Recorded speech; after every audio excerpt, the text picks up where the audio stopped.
2025년 1월 23일자 이스라엘 투데이 지난주 토요일 전격적으로 발효된 이스라엘과 하마스 간의 휴전 협정으로 인해서 그렇게도 기다리던 3명의 이스라엘 인질들이 가족의 품으로 돌아왔고요. 그와 동시에 이스라엘에 수감되어 있었던 팔레스타인 죄수 90명을 풀어주었습니다. 이제 또다시 30명의 이스라엘 인질들이 돌아올 상황인데요. 지금 이스라엘은 어떤지 일주일간 소식을 전해주는 우리 이유진 PD로부터 전해 듣도록 하겠습니다. 어서 오십시오. 반갑습니다. 우선 지난 19일 날 이스라엘과 하마스 간의 휴전이 시작되면서 3명의 인질들, 여성들만 풀려났어요. 무사히 이제 이스라엘로 돌아왔다라고 하는데 인질들 상태는 어떻고 어떤 분들입니까? 네, 이번 19일에 하마스가 송환한 3명의 여성 인질은 각각 24세 로미 고넨, 그리고 28세 에밀리 다마리, 31세 도론 스타인 브레처인데요. 이들은 가자시티에서 하마스로 이제 옮겨지고 그리고 적십자 차량을 타고 이스라엘로 다시 옮겨졌다고 합니다. 일단 고넨은 10월 7일 음악 페스티벌에서 납치가 됐다고 하고요. 그리고 다마리와 슈타인브레처는 키부츠 크파라 아자에 있는 집에서 끌려간 것이라고 합니다. 현재 3명이 모두 이제 건강 상태는 양호한 편이라고 지금 확인이 되었습니다. 네, 고넨 그리고 에밀리 그리고 도론 이렇게 3명의 여성인데 다들 젊어요. 24세, 28세, 31살. 아직은 뭐 돌아온 인질들한테 이런저런 얘기 뭐 들을 시간은 많지는 않았겠지만 그래도 뭔가 인질들 통해서 들려나오는 이야기가 있을 것 같은데 어떤 이야기들을 하던가요?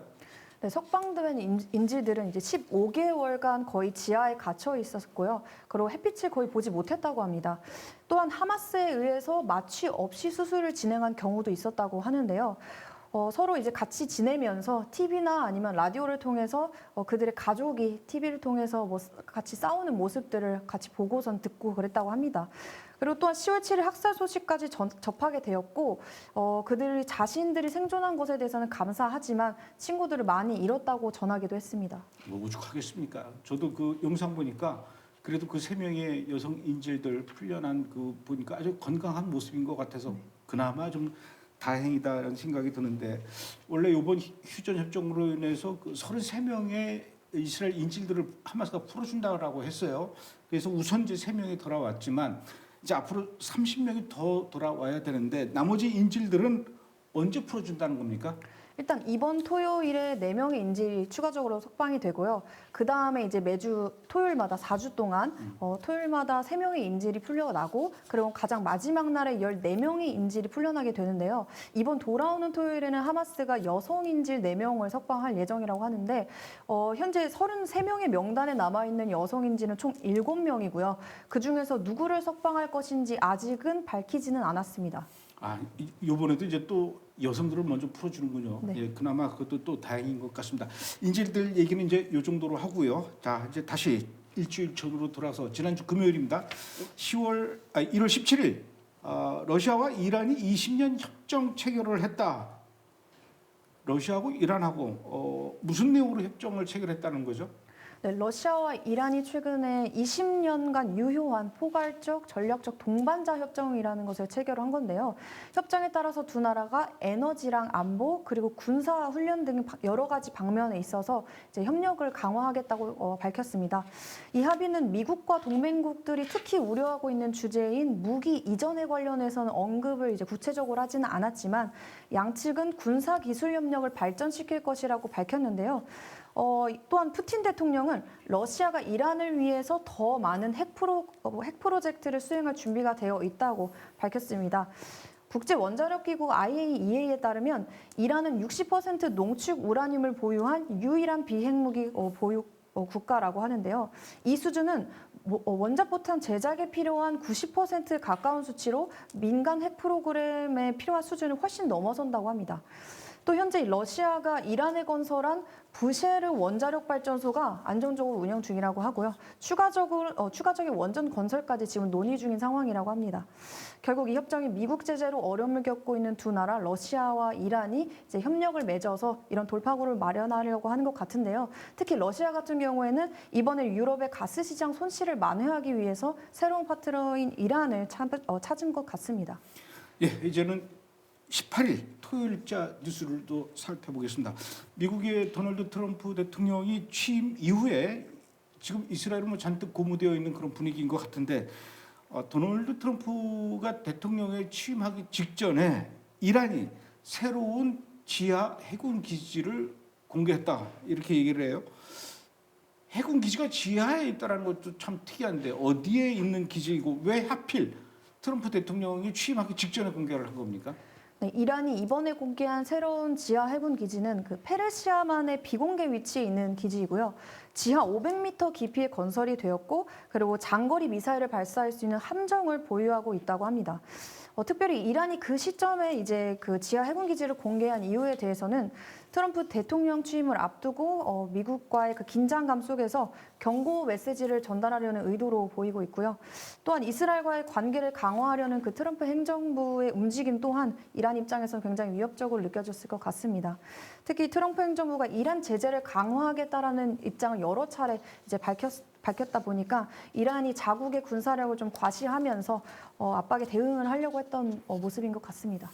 그리고 1월 18일 날 같은 날 이스라엘에서는 또 테러가 일어났어요. 이날은 이스라엘 하마스 휴전 시작하기 바로 전날인데 어디서 어떤 테러가 일어난 겁니까? 텔아비브 중심부인 레본틴 거리에서 일어난 건데요.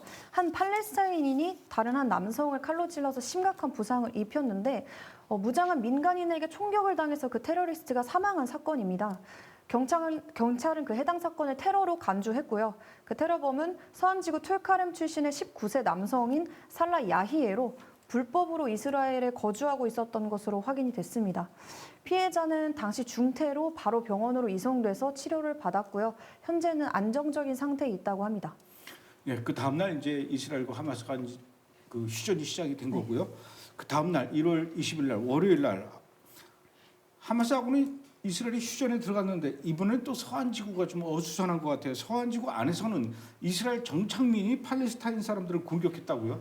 네, 그 복면을 쓴 수십 명의 유대인 정착민들이 팔레스타인 마을인 알푼두크랑 진사푸트 등을 공격을 해서 건물들을 방화하고 차량들을 불태운 사건인데요. 보도에 따르면 복면을 쓴 유대인 2명이 경찰관까지 공격을 해서 이제 가지고 있던 후추 스프레이 이런 것들로 이제 공격을 한 거라고 합니다. 근데 이에 대응해서 경찰관들 또한 유대인 그 2명을 총격을 해서 심각한 부상을 입혔다고 하는데요. 해당 유대인 2명이 왜 경찰관을 공격했는지에 대해서는 아직까지도 불분명한 상황이고요. 또한 경찰관이 같은 이스라엘인을 총격을 한 것에 대해서도 이스라엘 공영방송인 칸TV에서는 이날 이스라엘 경찰관 여러 명 중에서 한 명이 그 해당 유대인 2명을 팔레스타인 주민으로 오인을 해서 총격을 한 것 같다라고 이제 보도를 했는데요. 해당 사건이 아직 수사 중이라고 합니다. 아이고 안타까운 얘기네요. 1월 21일 화요일로 넘어갑니다. 이스라엘군 IDF가 서한지구 제닌에서 테러 방지를 위한 대규모 작전을 펼쳤다 이렇게 얘기하는데 대규모 작전이면 어느 정도이고 이거 하루 이틀 내로 끝날 게 아닌 것 같아요. 네, 일단 네타냐후 총리가 이제 말한 것이 서한에서 중요한 대규모 군사 작전을 시작했다라고 하면서 그 해당 작전을 철벽 작전이라고 명명을 했는데요. 이스라엘군과 경찰, 신베트가 합동으로 대규모 대테러 작전에 돌입을 했다고 발표를 했습니다. 이날 IDF가 전투기를 동원해서 제닌을 공습을 하고 제닌 난민촌을 이제 군사력을 동원해서 포위했다고 하는데요. 보도에 따르면 10명이 사망했고 40명 이상이 부상을 당했다고 합니다. 또 군소식통에 따르면 이 작전의 목표는 서한 지구에서 IDF의 행동의 자유를 보호하고 그리고 테러 인프라를 무력화하는 것 그리고 서한 지구에 있는 위협을 모두 제거하는 것이었는데요. 네타냐후 총리는 이 제닌 작전에 대해서 테러를 뿌리 뽑는 것 이게 목적이라고 했고요. 광범위하고 대규모일 것이다라고 이제 말을 전했습니다. 해당 작전은 적어도 며칠 동안 지속될 것이라고 이제 합니다. 알겠습니다. 그리고 이스라엘 군 참모총장 할레비가 3월 6일까지만 일하겠다 이렇게 얘기하면서 사임서를 제출했다고 하는데 왜 그만둔다는 거죠? 네, 이스라엘 참모총장 헤르지 할레비가 성명을 통해서 전한 내용인데요. 2023년 10월 7일에 있었던 하마스 학살 테러 사건에 대해서 이스라엘군의 실패에 대한 책임을 인정한다라고 말을 하면서 지금 현재 IDF가 모든 전투 상황에서 우위를 점하고 있는 상황이고 또한 인질 협상에 있어서도 지금 합의가 되고 그런 과정에 있는 상황이다 보니까 이럴 때 물러나고 싶다라는 의지를 표명한 것 같습니다. 그러면서 2025년 3월 6일에 임기를 마무리할 것을 요청했다고 하는데요. 후임자에게 이스라엘군의 지휘권을 수준 높고 체계적인 방식으로 이양할 것이라고 덧붙이기도 했습니다. 이스라엘 참모총장 할레비의 손주가 한국 사람인 거 혹시 아세요? 아니요. 가수예요. 가수 비의 할아버지가 할레비. 일주일간의 간추린 내용은 이 정도로 하고요. 이스라엘과 관련된 그 주변 아랍 국가들 상황은 잠시 후에 조현영 기자로부터 자세히 듣도록 하겠습니다. 1부는 여기서 마치고 잠시 후에 2부에 또 뵙도록 하겠습니다.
네, 이번에는 조현영 기자와 함께 뉴스의 핵심으로 한 발자국 더 깊이 들어가서 자세히 분석해보는 시간을 갖도록 하겠습니다. 조현영 기자 나오셨습니다. 어서 오십시오. 네, 안녕하십니까. 조 기자님은 10월 7일 가자 전쟁의 본질과 진실 지난번에 읽어본다고 약속했는데 읽어보셨습니까?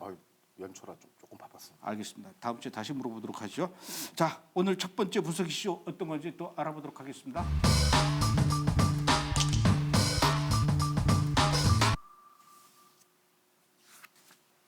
예, 오늘 첫 번째 이슈 분석은 터키 얘기부터 해봐야 될 것 같아요. 터키 얘기해야 될 것 같은데 그 전에 다음 주에는 제가 다시 물어볼 겁니다.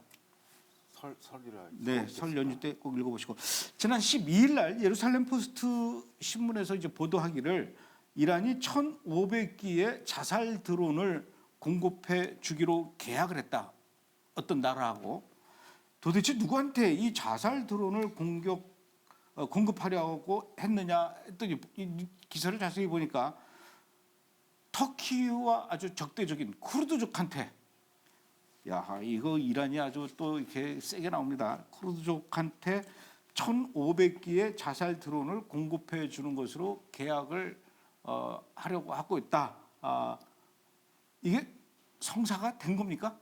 결론부터 얘기하면 이제 성사는 안 됐고요. 아직 안 됐고요. 안 됐고요. 최초 보도는 이제 에르도안 성향 친정부 성향 매체에서 터키 매체에서 나온 겁니다. 최초 보도는 그 내용이 뭐냐면 이라크의 모처에서 이란이 쿠르드족 정파인 PKK와 YPG에 1,500개의 자살 폭탄 드론을 공급 계약을 맺었다고 해요. 근데 원래는 최초에는 그 쿠르드계 그 테러 세력인 PKK와 YPG는 2,000기를 요구했어요. 근데 지금 물량 부족으로 1,500기밖에 공급 못하겠다 해서 계약만 한 상태인데 이제 형사는 안 됐고요.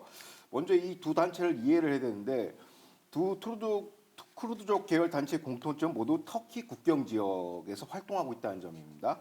먼저 PKK는 우리말로 하면은 쿠르드 인민노동당이죠. 그러니까 극좌 무장 정파로서 쿠르드족을 독립을 위해서 시리아 북동부, 이라크 북부, 터키 동남 지역에서 활동하고 있습니다. 그러니까 터키 안쪽에서 지금 활동하고 있기 때문에 문제가 되는데 이 지도를 일단 보시면 아시겠지만 저기 이제 적색이 이제 터키고 녹색이 이제 이란인데 저기 사이에서 이제 서식하는 거예요.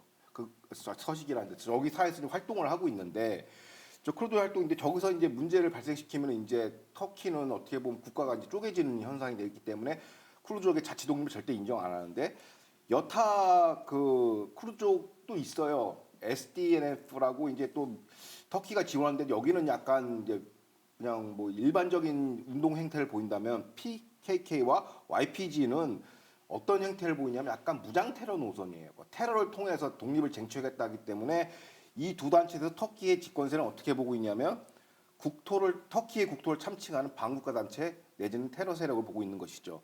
그래서 이제 이번에 터키 당국이 감시와 개입으로 이 거래는 성사되지 못했지만 터키 정보 당국에 따르면 향후 이란은 터키 감시망을 피해서 드론 완성품 대신에 부품을 쪼개서 분할을 해서 이제 공급하겠다라는 것을 이제 예의주시하고 있다고 얘기하고 있습니다. 그럼 이란은 왜 이 자살 드론을 그 쿠르드 쪽한테 이 공급하려고 하는 겁니까? 이 드론으로 당연히 뭐 터키와 싸워라 이 얘기죠. 그렇죠. 이제 이란 입장에서는 이제 사실상 시리아에서 주도권이 뺏겼지 않았습니까? 이제 아사드 붕괴로 인해서 그래서 주도권을 다시 이제 쟁취한다는 취지로 이제 쿠르드계 테러 정파를 활용해서 터키를 이제 견제하고 하겠다는 얘기인데 미 허드슨 연구소 분석에 따르면 이란 터키 공통적으로 이제 이슬람 무슬림 형제단이라는 이제 공통 종교 철학적인 그런 이데올로기의 공통점을 가지고 있지만 이란 터키 간의 긴장은 계속 고조될 거라고 전망을 했습니다. 그 이유인즉슨 뭐냐면 현재 이란이 가장 위협으로 여기는 게 세 나라가 있습니다. 미국, 이스라엘, 터키라고 했는데 앞서 지도 다시 한번 보시면 아시겠지만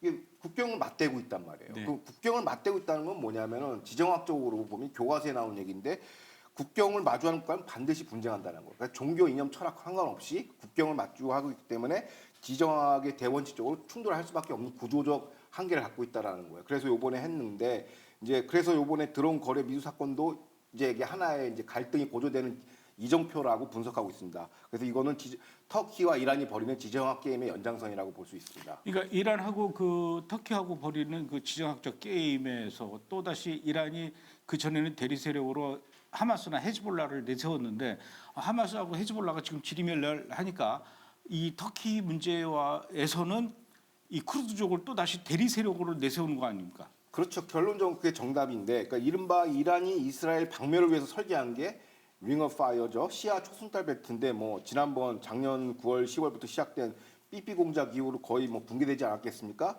그래서 시아 초승달 벨트의 핵심은 바로 이란, 레바논, 시리아의 군수 병참 루트예요. 이란에.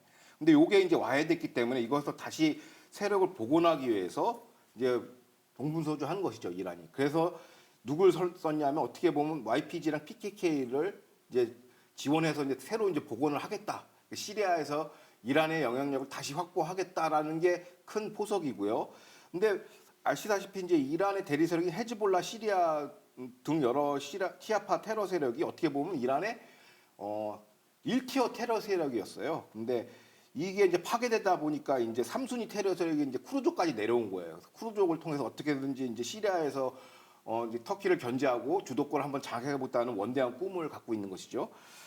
결국 결론적으로 이제 이란은 불과 1년 전에 중동의 패자의 부활을 노리고 있는 것인데 여기에 이제 터키가 가장 큰 장애물이 되는 것이고 그래서 줄곧 터키는 이란은 중동의 새로운 질서에 적응해야 된다. 이제 옛날의 이란이 아니다. 그러면서 이란의 압도적인 영향력을 행사하는 시대는 지났다. 그래서 각자 여기서 전력적 공존을 모색하자는 메시지를 계속 발신하고 있습니다. 그래서 이 이슈를 터키에서 끄집어낸 거예요.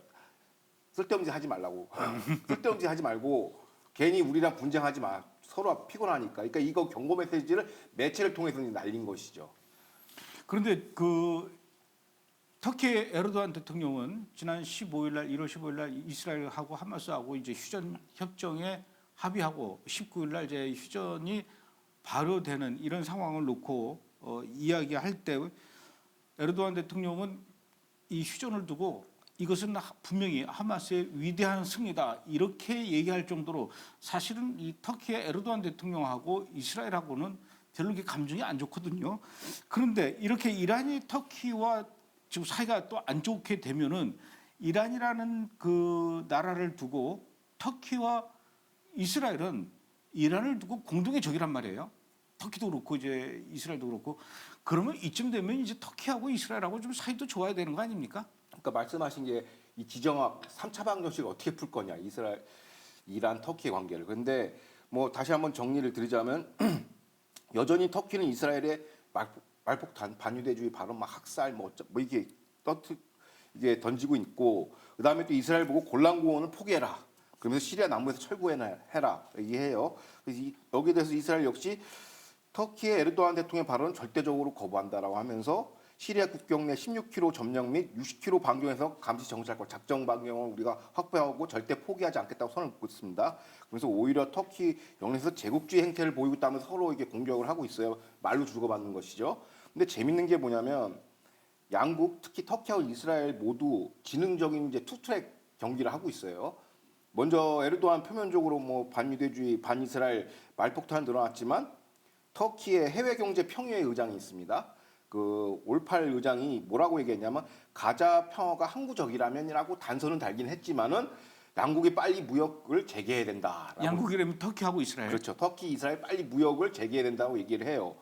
그러면 이 양국이 무역 관계 어떤가 들여다보니까 지난 90년대부터 자유무역협정 FTA를 체결했고요.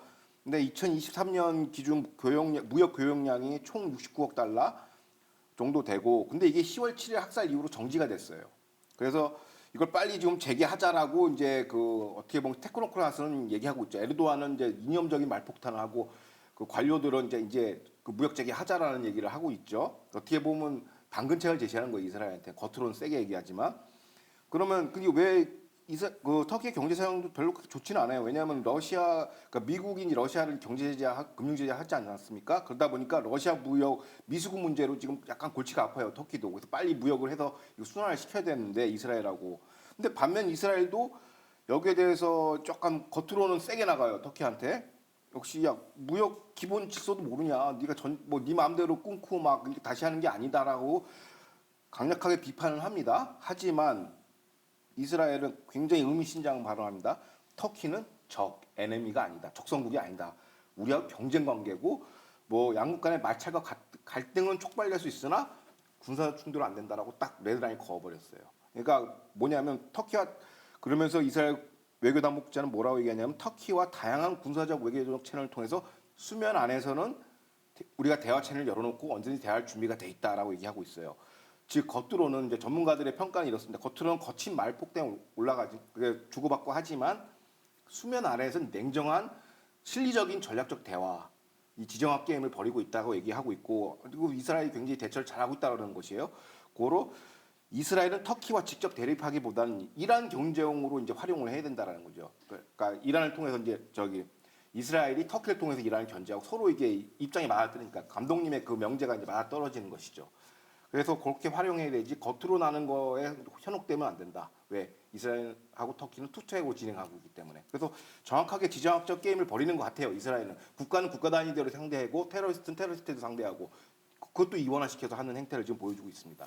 터키도 과거에 오스만 제국을 경험하고 운영했던 그런 나라이기 때문에 통이 크고 이스라엘이야 뭐 워낙 역사가 오래된 나라이니까 터키도 그렇고 이스라엘도 그렇고 제가 보기엔 두 나라 다 이 외교의 고수들인 것 같아요. 그렇죠. 그러니까 표면적인 거 보고 막 전쟁 나, 그 전쟁 안 납니다. 그러니까 이게 에르도안은 이스라엘을 향해서 뭐 이것은 하마스의 진정한 승리다 이렇게 얘기하면서도 또 한쪽에서는 우리는 무역해야 된다 이렇게 얘기하고 그렇죠. 이스라엘도 또 역시 투트랙으로 이렇게 나가고 그렇죠. 이렇게 해야지 제일 바보 같은 외교가 위에서 우리는 세게 나갈 거야 그런다고 해서 밑에 사람들도 다 그냥 세게 나가고 그렇죠. 그러면 안 되는 거예요. 그러니까 선수끼리 잘 만난 거죠. 선수는 선수를 알아본다. 잘 됐으면 좋겠습니다. 자, 두 번째 분석 이슈 알아보도록 하겠습니다.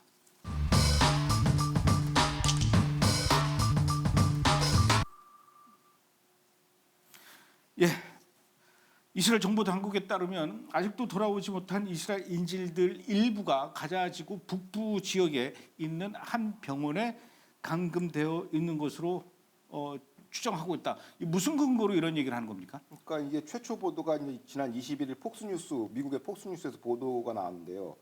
하마스는 이제 가자 지구 북부 지역인 카말 아두안 병원에서 인질이 분산 감금되고 있고 거기서 순환 보직처럼 이동하고 있다라고 얘기를 해요.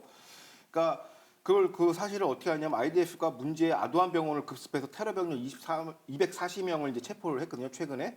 근데 이 체포한 테러리스트 대상으로 이제 신문 조사 과정에서 인질들을 병원 의료실에 이동하고 분산 감금하고 있다라고 얘기를 하고 있습니다.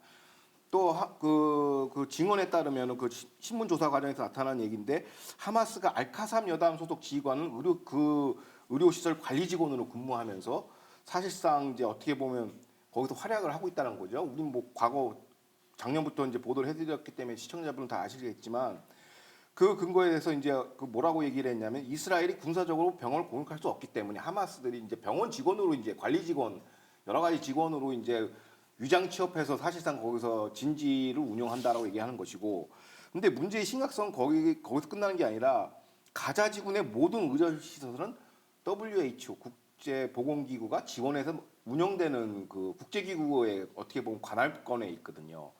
그래서 관할 의료 시설이 테러 기지로 활용됐는데도 WHO는 아무런 조치를 취하지 않고 있고 아무런 비판도 안 해요. 그리고 오히려 이스라엘 현지 여론은 굉장히 강해. 오히려 테러 의료 지원 의무사령부 역할을 하고 있다. WHO가 해서 WHO에 대해서는 성토가 과거서부터 계속 누적이 됐습니다. 그러니까 가자지구 안에 있는 그 병원들이 세계보건기구 관할 소속들인데 거기에 병원의 의료진들, 직원들이 사실은 이제 하마스 테러리스트다.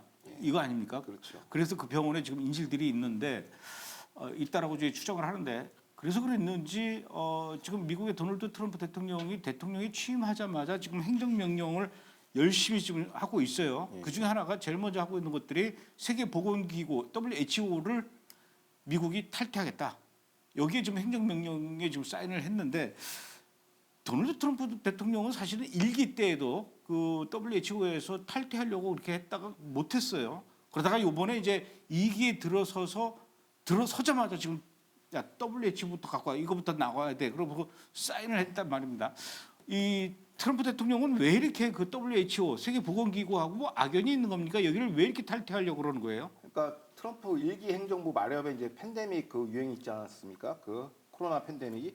근데 그때 2020년 7월 WHO가 중국의 편향적인이라는 이유로 탈퇴를 선언을 했어요. 그때 행정명령을 썼는데 절차상으로 탈퇴까지는 1년 이상 이제 소요가 됩니다. 근데 그 2020년 대선에서 이제 패하는 바람에 바이든 행정부로 넘어갔죠. 그래서 바이든 행정부가 어떤 행정명령을 내렸냐면 글로벌 팬데믹 대응을 위해서 WHO와 협력한다는 내용으로 이제 치환시켜 버린 거예요. 그래서 행정명령 139875를 갖다가 승인을 했죠. 바이든 행정부가. 그랬는데 그 사진 한번 보여주시면 알겠지만 이게 이제 트럼프 대통령 취임하자마자 이제 날린 승인한 행정명령인데 행정명령 139875를 리보크한다, 철회한다라는 행정명령을 치고 들어온 거예요. 처음부터 1일차 취임하자마자 저걸 이제 올려가지고 철회한다는 행정명령을 내린 것이죠. 물론 그러니까 이스라엘 국민들이 바라는 것처럼 WHO 탈퇴 그 배경이 중국 간의 문제에서 비롯된 것이거든요. 미국은. 근데 우리 이스라엘 관점에서는 좀 뭐 테러 사유로 됐으면 좋겠지만 그건 아니고 다른 사유로 이제 그 예산 지원 안 하겠다라는 건데, 근데 이게 왜 그 WHO의 타격이 큰 거냐면 WHO 1년 예산 가장 많이 부담하고 있습니다. 미국이. 차기 회계연도 보면 2억 2천만 달러, 하나로 한 100억 원을 이제 지원하고 있거든요. 이게 빠지면 이제 예산 지원이 힘들어서 병원을 유지하기 힘들고, 따라서 이제 하마스의 은신처로 제공되는 가자지구 의료원은 이제 예산 지원이 사실상 끊긴 상황이죠. 돈으로서 이제 이걸 옥죄는 이제 행정명령 조치가 나와서 이스라엘에서 굉장히 고무적으로 바라보고 있습니다.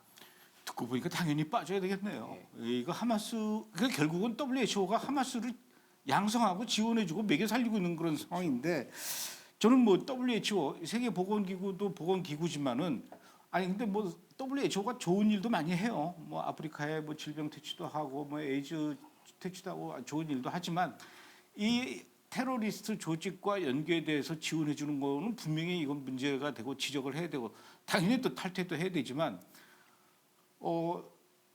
UNRWA도 사실은 문제가 많아요.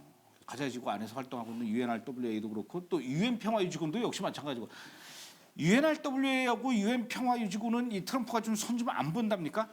그래서 이제 최근에 이제 지금 트럼프 그 내각이나 그 고위급 장성들이랑 내각 인사들이 지금 인준청문회를 거치고 있지 않습니까? 대표적으로 이제 미국 유엔 대사 인준청문회가 있는데 스테파닉 미 유엔 대사 지명자는 상원 인준청문회에서 유엔 내 부패한 그 반유대 행태를 완전 도려내겠다라고 얘기하고 있어요. 지금 아예 유대인을 그냥 지명을 해버렸어요. 유엔 대사로.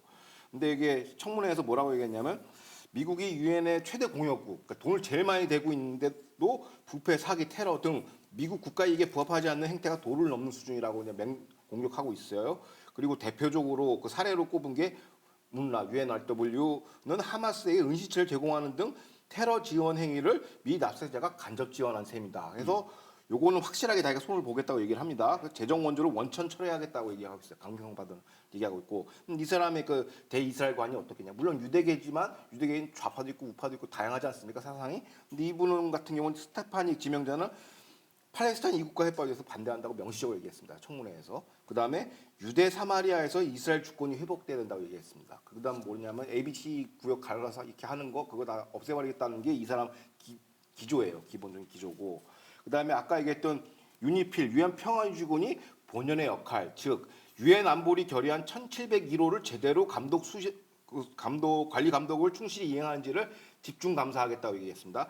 자, 결의안 1701호 뭐냐면 레바논하고 이스라엘 국경 지역에서 이제 라타니 강에서 헤즈볼라 무장 해제거든요. 이거를 관리 감독해야 되는 게 유엔필 유엔 평화유지군인데 이걸 관리 감독 안 했죠. 거기다가 뭐 땅굴을 파도 그냥 옆에서 그냥 같이 서 있고 막 그다음에 거기다 무기 쟁겨놔도 서 있고 헤즈볼라 사실상 땅굴 그 밑에 완전 비트 파고 거기서 헤즈볼라가 창궐 하고 있었죠.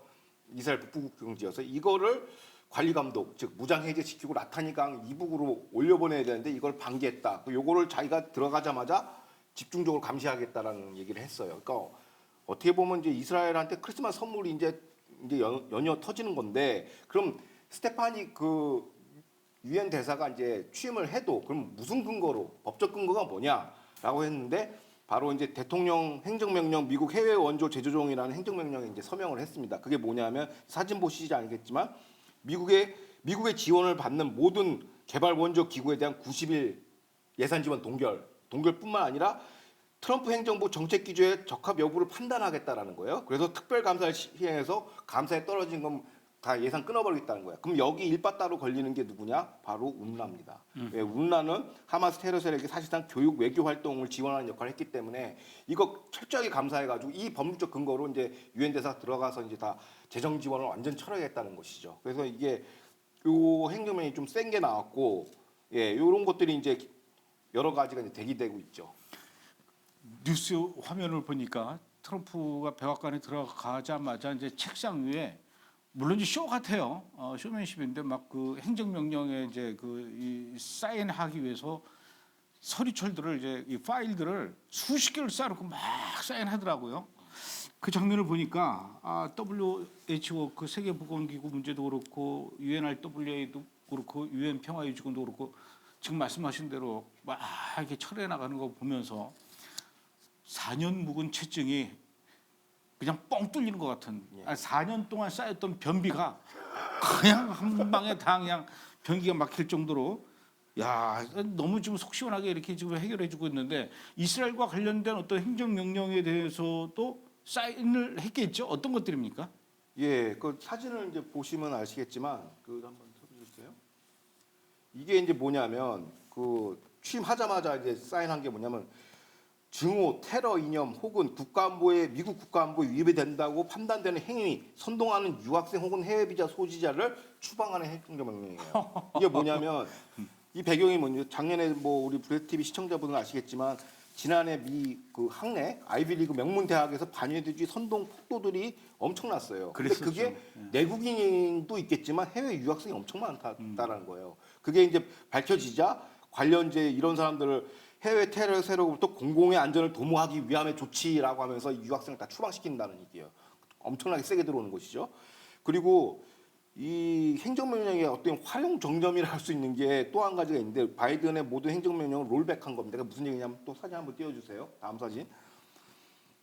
이게 뭐냐면 트럼프 대통령이 이날 뭘 했냐면 바이든 행정부가 발효한 행정명령 총 79건, 그러니까 바이든 행정부가 4년 동안 발효한 이제 승인한 총 79건, 78건의 행정명령을 모두 철회하는 거예요. 근데 그 안에 뭐가 들어있냐? 그 이스라엘에 관계된 것만 이렇게 발췌해 보니까 대표적으로 바이든 행정부가 지난 2024년 2월, 작년 2월 달에 이스라엘 서한 지구에 유대인 정착민에 대해서 금융 제재를 걸었잖아요. 그렇죠. 폭력을 사용한다는 미명하에. 근데 폭력을 입증할 길은 없어요.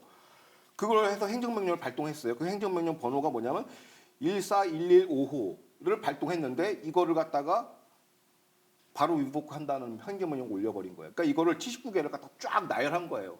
바이든 행정명령 메토를 나열해서 1415 서한지구에 대한 그 유대인 그 정착민 제재는 완전 위복한다, 리센드한다고 바로 그냥 얘기를 했죠. 이게 이동안 1년 동안 그러면 이게 어떤 이스라엘에 영향을 미쳤냐면 바이든 행정부가 승인한 행정명령에 의해서 이스라엘 시민 11명, 그다음에 현재 16개의 시민단체가 지금 금융제재 상태에 놓여 있어요. 금융제재 걸리면 어떻게 하냐면 신용카드도 못 써요. 완전 거지되는 거예요. 금융이 다 차단되고 이거랑 거래하는 은행조차도 세컨더리 보이콧으로 은행도 문 닫아야 돼. 그러니까 한번 미국의 이 금융제재 한번 걸리면 살 구멍이 없어요. 이제 북중로로 이사 가지 않으면 살 수가 없는 구조인데 이거를 무고한 이제 이스라엘 정착민들한테 했다라는 것이죠. 이거를 이제 그 취임 1차에 다 이제 제거를 한 거고, 요거에 당시에 바이든이 승인한 14115 행정명령은 민간인들뿐만 아니라 벤그리브 국가안전장관까지도 내각까지도 통제하려고 들었어요. 이 금융제재로. 그러니까 요거를 이제 완전히 이제 해소를 한 것이고, 또 그 앞서 얘기한 그 행정명령 위복하는 78개 행정명령을 위복하는 그 내용을 보면 이런 내용도 있어요. 바이든 행정부가 이제 승인한 유대 사마리아 지역에서의 그 원산지 표시되는 이스라엘 업체에 대한 투자 보이콧 있잖아요. BDS를 그런 조치들도 있어요. 지난 2, 3년 동안 한 거. 거기서 이제 원산지 이스라엘 제품이나 상품에 대해서 투자하지 말고 보이콧하지 말고 제재하라는 이른바 BDS 행정명령이 있었는데 이것도 완전히 트럼프가 이제 리보크 시킨 거예요. 철회시킨 겁니다. 그래서 뭐 이 외에도 뭐 ICC 관련한 뭐 제재 행정명령도 있고 엄청나게 많이 지금 그 하고 있죠. 그래서 이스라엘 국민들이나 어떻게 보면 이스라엘 우파들 입장, 또 이스라엘 좀 객관적으로 본 사람 입장에서는 진짜 이렇게 신속하게 된다고 깜짝 놀랄 정도로 약간 거의 뭐 빛의 속도로 이제 행정면을 다 처리화시키고 있습니다. 반 이스라엘 관련해서. 그동안 그 미국 정부와 유엔과 세계 모든 국가들이 이스라엘을 죽이려고 두 손으로 목을 막 조르면서 이스라엘의 이 숨이 꼴딱꼴딱 넘어가려고 할 때 트럼프가 대통령이 돼서 살아난 것 같은데, 트럼프가 대통령이 안 됐으면 어떻게 됐을까요? 막 그런 생각이 드는데, 우리나라 언론도 그동안 굉장히 이 트럼프에 대해서 악담을 많이 했어요. 지금도 사실은 별로 그렇게 좋아하지는 않는 것 같아요. 그렇죠. 그나저나 트럼프 대통령은 이번에 이스라엘하고 하마스하고 이 휴전 협정한 거, 합의 본 거 어떻게 생각하고 있을까요? 그러니까 뭐 그거 가지고 서로 바이든이랑 트럼프랑 공치사하는 뭐 그런 게 있었는데 그 별로 중요한 것 같지 않고요. 그냥 표면적인 얘기고, 트럼프도 이제 국제 정치에 어떻게 보면 한 외교 9단 10단이거든요. 그러니까 말하는 것만 하는데 그 가자 협상에 대해서 그 감독님 얘기한 것처럼 그 행정명령 쭉 쌓아놓고 기자들이 물어보면서 이거 사인하면서 대답했거든요. 네. 그때 나온 이제 인터뷰 내용인데 이렇게 얘기합니다. 아, 가자지고 어떻게 할 거냐, 전쟁 그거 3단계 그거 좋아하냐, 어떻게 하냐 막 물어봐요. 기자들이 그 사인 막 하면서 이거 우리 전쟁 아니야. 그러면서 그들의 전쟁이다. 난 관심 없어. 그리고 가자지구 휴전 협정 이행을 확신하지 못한다. 신뢰하지 않아. 어차피 또 깰 거야 걔네들. 그러면서 쭉 넘어가요. 그러면서 슬쩍 얘기하면 내가 만약에 대통령이 있었다면은 하마스의 기습은 일어나지 않았을 것이고 이스라엘 통해서 이란을 약화시켰을 것이다라고 간접적으로 얘기를 하고 또 막 사인하는데 그게 쇼라고 생각하는데 정치는 쇼예요. 옵틱이 중요한데 그날 무슨 행정명령도 사인했냐면 이스라엘 군수 지원에 대한 제재를 철회하는 행정명령을 승인했습니다. 선적 지원하지 말고 더 강화시켜라. 빨리 이스라엘한테 무기 줘라는 행정명령을 사인하면서 이렇게 얘기한 거예요.